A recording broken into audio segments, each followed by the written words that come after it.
Hi guys, and welcome to another video. So we have been experiencing some spring rains here in the Mountain Kingdom, and the stream that some of you guys are familiar with from my other videos flooded with the very first spring rain that we had just after raising the sand dam wall, and the dam is now perfectly silted up with sand and serving us very well with water for irrigation whenever we are in need. It's a beautiful cloudy morning here, which is perfect weather to be out working in my gardens.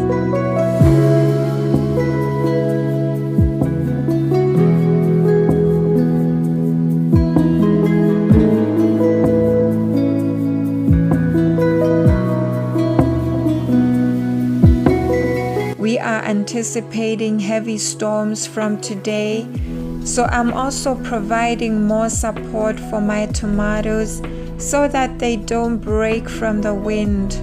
Some heavy wind that we had yesterday already broke 2 of my plants, which was quite devastating. So this is an indeterminate type of tomato that I'm growing this year, which requires a high trellis, so I've used some poles that I got from a poplar forest. I've used a type of trellis where a wire is run on top of the poles before, and the twine is winded around the stem of the plant and tied to the top of the wire. But the wire would sag heavily under the weight of the tomato fruits as more clusters developed and bore more fruit. So this year I'm trying out another method of trellising by running the twine on opposite sides of the poles and then twisting it and just ensuring that the plants are safely secured in between the twine. As the plants are growing, more layers of twines will be added to the structure, and as you guys can see, we currently have 2 layers of twine. I started these tomatoes from seed quite early in the greenhouse, then transplanted them about 4 weeks ago, and I'm quite thrilled that they are already flowering and fruiting, and also just generally growing so well. Out on the farm, my market gardens are also coming along great. I have lots of onions planted on several beds this year.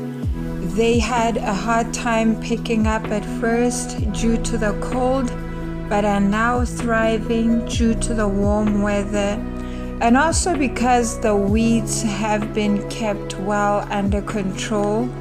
We have already hoed these beds about 3 times already, and we'll keep on working hard to ensure that the weeds don't take over.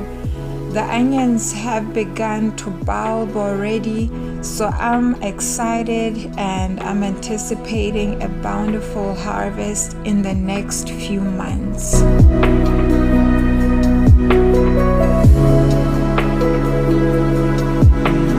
So guys, on another bed I have fresh green peas which we are harvesting to eat and sell. I love these because they are an all year round crop which can even survive the cold, harsh winters. I normally plant them around May, just before the winter sets in. Then in the early spring we start harvesting. Just look at how gorgeous these are. Sort of reminds me of the expression like peas in a pod. So on the same bed I also have green beans and beetroots coming up. On another bed I have several hundreds of cabbages. This is the only crop that is not doing so good because I'm battling the diamondback moths, which always make growing cabbages in the spring and summer quite challenging. On other beds I have potatoes which are doing quite well.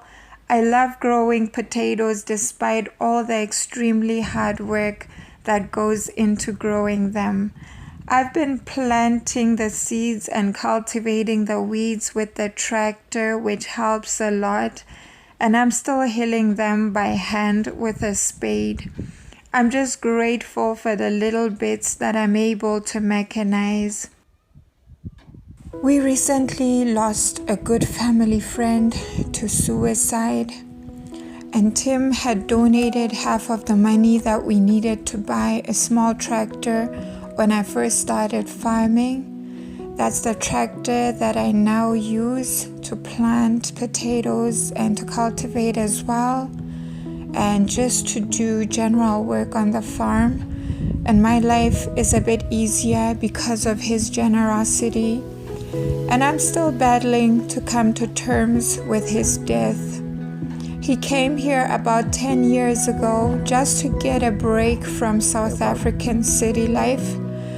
And one of the 12 principles of permaculture is to integrate and not segregate. And it doesn't just speak with regards to nature only, but the people that we surround ourselves with as well. So my dad loves to have people from all over the world come live here from time to time. And when Tim was here, he fell in love with agriculture and became a great farmer. Back then, I was still at university and didn't even own land yet. But he's definitely one of the people who inspired me to go into agriculture. His family tells us that he was saying he's gonna come back to Lesotho to farm just before he passed away. And I wish he had done that instead, you know. I'm sure he would have been thrilled to see what I'm doing, but I guess I'll have to tell him about it when I see him again. In the meantime, I'm just gonna do my best to keep the farm well managed in remembrance of Timothy.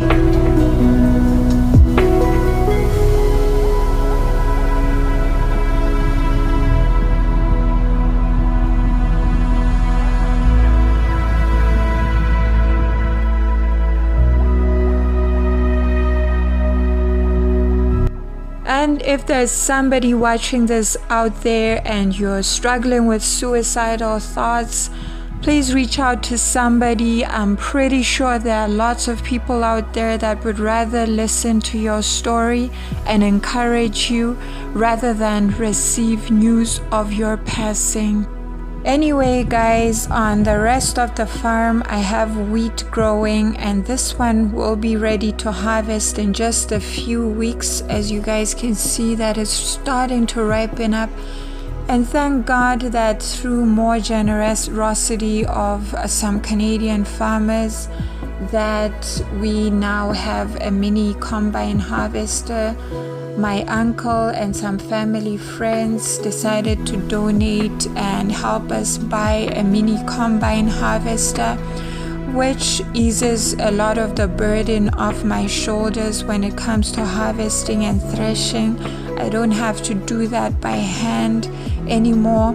And I thank the Lord Jesus Christ for the grace upon my life, because I don't ask for these things. They just happen out of nowhere, and it's honestly been such a great blessing. And guys, I'm gonna end this video here for today. I intended to make it a bit longer, but talking about Tim's passing definitely hit me a bit hard.